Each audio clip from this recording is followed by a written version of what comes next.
राज्यसभा उपनिर्वाचन ପାଇଁ ଆସିଲା ବିଜ୍ଞପ୍ତି। राज्यसभा उपनिर्वाचन ପାଇଁ विधानसभा सचिवालय पक्षରୁ सोमवार विधिबद्ध विज्ञप्ति प्रकाश पाइछि।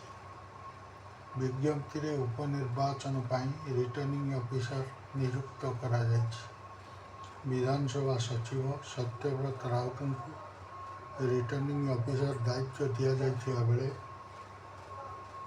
विद्याधर माझी जुग्म सचिव सहायक रिटर्निंग ऑफिसर नियुक्त होइछन्ति। एपरिकि आज 8 तारिख पर्यंत राज्यसभा उपनिर्वाचन ପାଇଁ नामांकन प्रक्रिया आरंभ होइछि। 9 तारिख रे प्रार्थीपत्र जांच प्रक्रिया रहिथिबा बेले जून 11 रे नामांकन पत्र प्रत्याहार शेष तारीख रही। 18 रे राज्यसभा उपनिर्वाचन ପାଇଁ भोट ग्रहण रही।